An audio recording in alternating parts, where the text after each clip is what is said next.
Mi nombre es Uriel Fabián López, soy segunda generación de acá del taller, de Alegría Samaltea.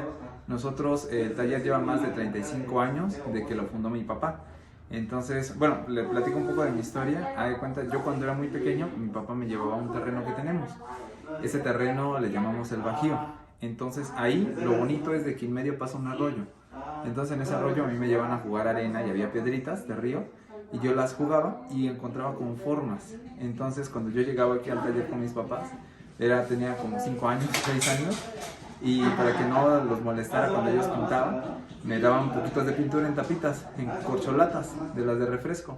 Entonces yo agarraba con palitos y pinceles que no ocupaban ellos y yo empezaba a pintar mis piedritas. Y ya después, cuando mis papás tenían toda su exhibición de piezas, yo ponía mis piedritas enfrente y cuando llegaban los clientes preguntaban de quién las pintaba. Entonces decían, no, es el niño, y ya era un niño pequeñito ahí jugando y pintando, entonces me compraban mis piedras. Entonces me daban, no sé, 5 pesos, 10 pesos, pero a esa edad me motivaron para empezar a pintar. Entonces como fueron los primeros hallazgos, como empecé en el trabajo. Ahora, de esta pieza, de lo que le platicaba, en esta parte del grabado no lo habíamos manejado como tal, porque ahora que fue lo de la pandemia, nosotros estuvimos aislados 5 meses más o menos, sin nada de turismo. Entonces tuvimos mucho tiempo como para empezar a innovar ciertas cosas. Entonces se nos ocurrió empezar a grabar la madera. Es el color de la madera natural, pero con cautines, y empezamos a hacer las escamas. Haga de cuenta que esas escamas es como si fuera la representación del cuerpo de Quetzalcóatl. Y Quetzalcóatl en nuestra cultura es la serpiente emplumada. Entonces le explico a los clientes de que para que puedan entender un poco mejor la cosmovisión que había anteriormente, es entender a Quetzalcóatl, porque es una serpiente pero con plumas, entonces entiende que tiene como alas, ¿no? Y que vuela. Es como la primera fusión que tenemos. Entonces, como es pues un dios muy importante, pero también tratamos de simbolizarlo con ese tipo de diseño, quemándolo, el grabado.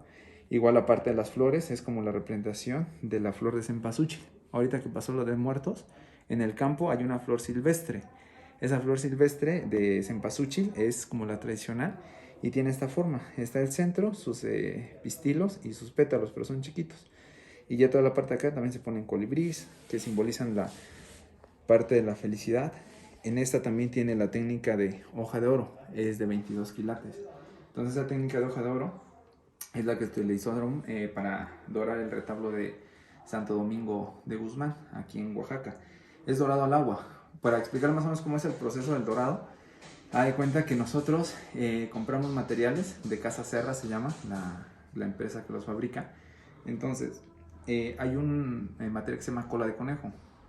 La cola de conejo es los cartílagos, la piel y vísceras del conejo que son molidas y se tratan, y eso funciona como un aglutinante y pegamento, es decir, que une todas las demás capas que se van a aplicar. Por ejemplo, se trata la madera, se aplica la cola de conejo y después de ahí se aplica el blanco España.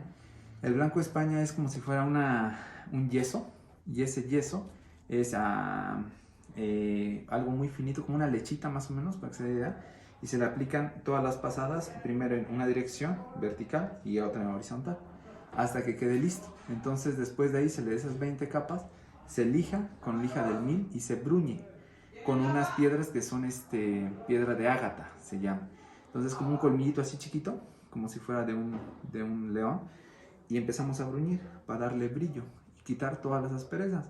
Después de eso viene la aplicación de Volt, que el Volt es una resina, se llama tierra de Armenia, y funciona como un colchoncito más o menos. Entonces se aplica el Volt, se vuelve a lijar, se vuelve a bruñir y después de ahí se aplica el agua de dorador. El agua de dorador es el pegamento, es como una agüita para aplicar la hoja de oro. Entonces la hoja de oro se aplica con una cola de ardilla, que es una pestaña, que parecen como unas pestañitas grandotas, y con la estática se pega la hoja y se va colocando tramo por tramo. Entonces más o menos de preparación y término de la pieza, para dorar esta parte es como una semana de trabajo, porque es muy tardado. Entonces esta parte de acá es la parte de pintura mate, esto es la parte de pintura metálica, que la pintura metálica sobre todo tratamos de representar en la parte de los pectorales y brazaletes que usaban antiguamente, por ejemplo con piedras de obsidiana, jade, oro, cuarzo.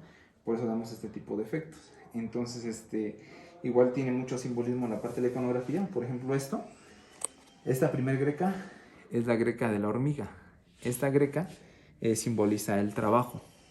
Esta otra es la greca de la casa. Entonces el triángulo es la parte de la figura más fuerte de la naturaleza. Como aquí tiembla, es donde hay una frase que es del triángulo de la vida, que siempre donde hay una columna en forma de triángulo, ahí es seguro que te salvas de cualquier catástrofe. Entonces por eso representa la parte de la casa, y las líneas de adentro es la parte de tu familia, ¿no? Por eso la protección. Esta greca es la del cimarrón. Acá se da cuenta, es como su boquita, y aquí está el cuerno y simboliza el poder. Esta otra es la greca de la semilla. Esa representa la semilla del frijol y del maíz, que son las dos semillas principales con las que estuvo aquí la cultura zapoteca, con la que creció y floreció. Entonces por eso simboliza la fertilidad y la abundancia.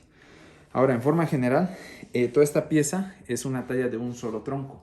Esta es madera de copal. Entonces, como es de un solo tronco, más o menos, es un grosor como unos 15 centímetros más por lado, porque ahí viene la cáscara y más el margen de error que tiene la pieza al momento de tallar.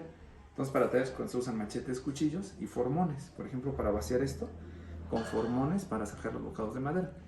Entonces, igual la madera de copal es la madera tradicional o madera sagrada que se le llama, porque anteriormente, cuando te hacían nuestras ceremonias religiosas, de ahí sacamos el incienso del árbol del copal, se hacían cortes y lloraba el incienso. Es una resina que se quema actualmente en las misas religiosas o en el Día de Muertos. Ajá. Entonces, por eso es como que también una parte del simbolismo cultural. A grandes rasgos es como la explicación. Sí. Y el total de esto, de la pieza, entiendo bien los pedacitos como lo explicó. Ajá. Explícame la significación de esto en total. Es parte... ¿De la alebrije? Ok. Sí. Muy bien. Entonces, bueno, en esencia, los alebrijes son una mezcla de varias partes de animales.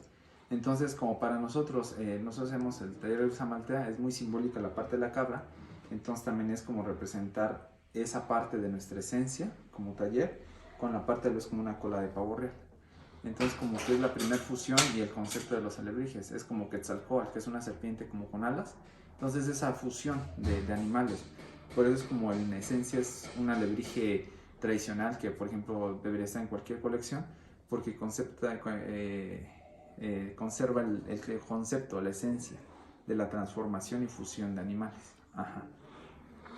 Bueno, muchas gracias. Sí.